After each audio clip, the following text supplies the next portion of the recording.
Thank you for watching this 1936 State Fair of Texas Centennial Exposition video, brought to you by Texas Flashback Videos and Carrollton City Limits. If you like this video, please like, share, and subscribe to the channel that you're watching this on so we can keep bringing videos just like this to you. The Texas Centennial Exposition was held at Fair Park in Dallas from June 6th to November 29th of 1936. The state fairgrounds were transformed into a glorious celebration of dual theme of history and progress and contained over 50 buildings. The Texas Centennial provided Dallas with the opportunity to create the first World's Fair in the Southwest. Businessman Stanley Marcus of Stanley Marcus said, "Modern Texas history began with the celebration of the Texas Centennial because it was in 1936 that the rest of America discovered our great state of Texas." The event attracted over 6 million visitors, including the United States President Franklin Roosevelt, and it cost the city of Dallas around $25 million, which is more than $428 million today's dollar. This event was created for buffering Dallas from the Great Depression that was going on. This event created over 10,000 jobs and giving the $50 million much needed boost to our local North Texas economy. Out of the 50 buildings,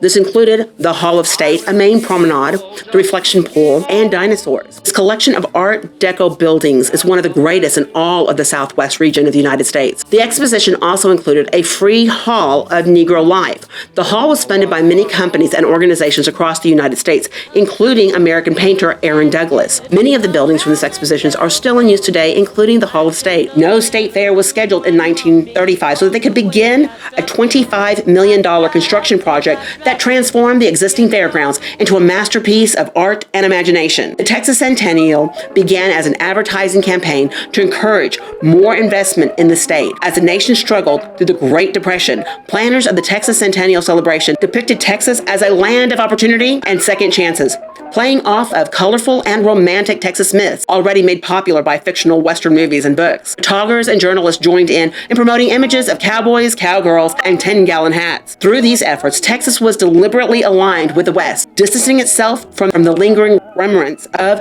the Confederacy and the Southern identity that it wanted to separate itself from. Stars that celebrities and notable people who showed up to the Centennial were Governor Allred, Shirley Temple, Ginger Rogers, Gene Autry, Fred McMurray, Jack Oakey, Texas Rangerettes, Robert Taylor, Rudy Valle, Lupe Valdez, Robert Ripley from the creators of Ripley's Believe It or Not, Bill Harris, and June Knight, Amelia Earhart, and the Sons of the Pioneers. A rookie radio announcer named Art Linkletter provided daily news coverage of the 1936 Centennial Exposition. It took 15,000 employees to run the successful Centennial that year. Dallas outbid San Antonio, Austin, and Houston with a bid of $7,791,000. Daily admission that year was 50 cents for the adults, 12 and up, and 25 cents for children, 2 to 11. The National Cash Register building was a large cash register with hourly attendance figures were displayed.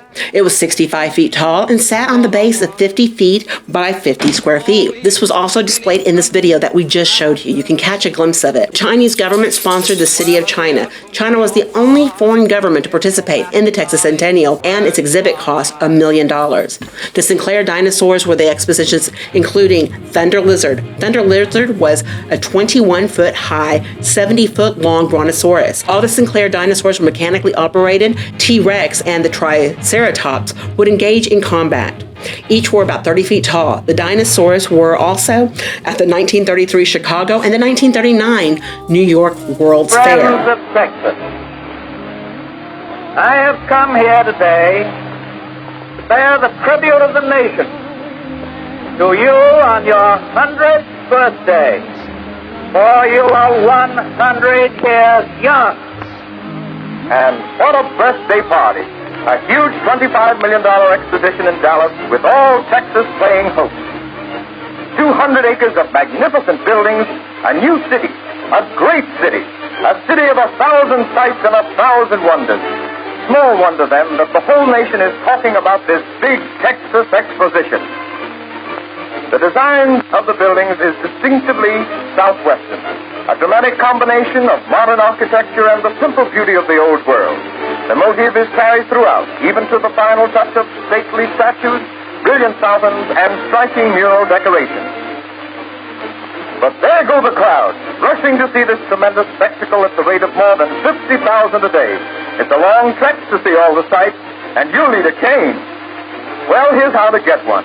The man with the scale bets he can guess your weight, and if he misses, the cane is yours. 362 pounds. Now watch it. Let's see. Hey, there goes the winner right now. Look at him. $5. Here you are, Sheriff. Help yourself. But let's be on with the crowd. They're headed for the House of Magic, a great attraction in the Varied Industries building. Here in their own little theater, the House of Magic demonstrates many things. Light that can be heard as well as seen, and sound that can be seen as well as heard. Magic is right. Now watch closely, and the man will demonstrate a scientific way to pop popcorn. Radio waves do the job between 2 jars of cold water. Step right up, folks. Popcorn, $5 a bag. And hamburgers a dime on the outside with cold drinks just a nickel. What a fare. Careful now. The deputy rangerettes are liable to pick you up for a demonstration of early Texas justice at Judge Bean's law west of the Pecos. This victim happens to be Governor Lesh of Louisiana. We accept your guilty plea, and as a fitting punishment, I sentence you to return to the state of Louisiana and take your legislative body with you and fulfill the programs of your administration. I bow to the majesty of the court. And right next door, more law and order. The Texas Rangers. Famous old Ranger Captain Hughes raises the flag, the Lone Star flag of Texas.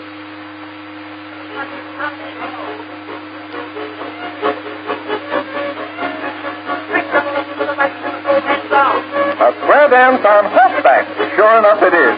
All of which goes to show that this $25 million exposition also has plenty of four-legged performers on the ground. For instance, an old-time Texas Longhorn for you, or a more modern one, Will Rogers' pet steer, Big Jim. Wow, look at these four-legged critters. Oh, just a couple of dinosaurs that roamed Texas millions of years ago. Meet that nightmare on the right. He's called mince pie. Anything fishy here? Why, yes, it's the aquarium. And take a look at these. The spoonbill catfish. Imagine trying to spoon with that bill.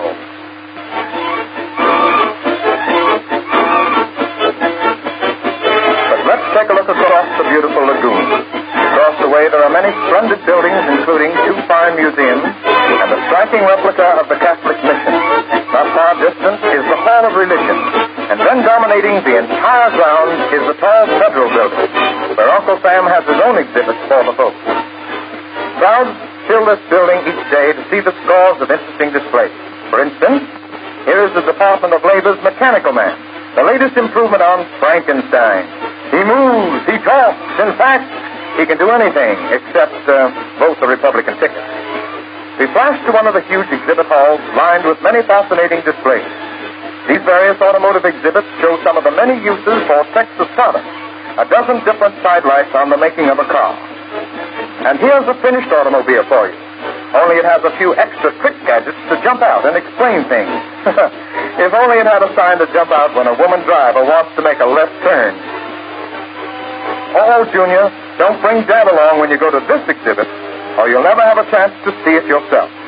Now, would you just look at all those grown-ups down there crowding out the kiddies? Incidentally, folks, this is one fair where you can spend the whole day on the ground, never have an idle moment, and yet never spend a nickel if you don't want to. Here is one of the free attractions in one of the many air-conditioned buildings on the ground. Cool and entertaining, and it doesn't cost a penny. At the organ, Merle Cross.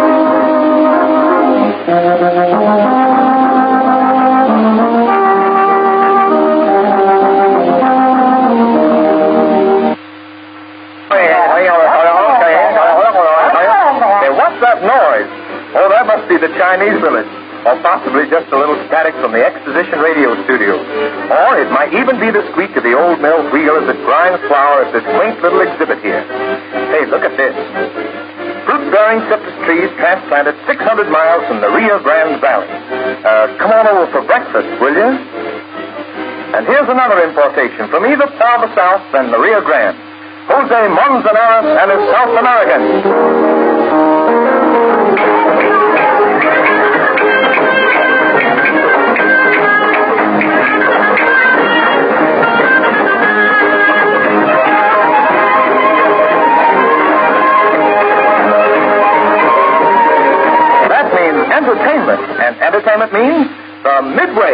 Let's go, the Midway.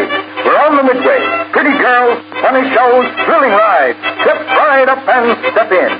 Here's the real thrill for you, the Rocket Speedway. This is the first American appearance of this new ride. It's imported from England, you know. Jolly old England. But be careful there, you drop your H's. Watch. There goes the rocket ship at a terrific rate, swinging almost upside down. Zoom! Watch that curve. And here's another place to watch the curve. A whole shipload of entertainment at the streets of Paris. Plenty of curves, all right, yes. Here are a dozen shows in one show, with cafes and all kinds of entertainment also on board. Oh, boy, this is one way to see Paris without a passport. Oui, oui? How do you like mademoiselle, huh? Très bien, huh? And in just a moment, we'll meet the only woman ballyhoo artist in captivity, Paris Peggy. Now, will you people please be kind enough to step right down the platform? Step right up. I'm not going to bite you. If I bite you, you can bite me back. Now, this show is so artistic that it is not being run for pecuniary gain. Now, we appeal to your intelligence, ladies and gentlemen, your artistic sense, and your 25 cents. Here's the paybox, and the show begins immediately. All right, right up close, everybody, so you can see what it's all about. Right up close. Hey, now, ladies and gentlemen, I know that every one of you standing out there have already read in your papers or your magazines by this time about the little girl you see standing right here. None other than that sensational dancer, Flaming Fanny. You don't say. What's this, another pinch? Oh, we're in Midget City now, and we'd better do as the little people say. You know, there are more than 100 midgets all living here in Midget City. Just look at them. And here's the showboat, where the villain still pursues her.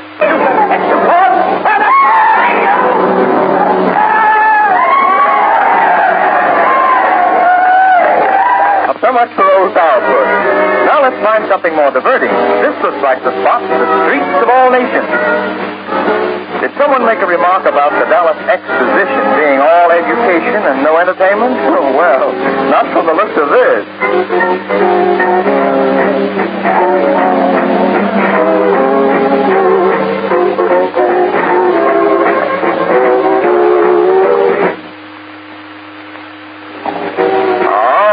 Parasol dance, and maybe if we stick around, we can catch a glimpse of Mademoiselle Corinne, the apple dancer. Now watch closely, the apple dancer.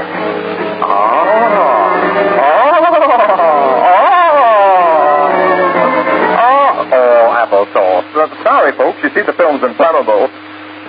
Maybe we'd better head for the Black Forest and cool off. Now, here's a welcome retreat for you. A charming, inviting winter scene in the Black Forest, with ice skaters on even the hottest days of the year.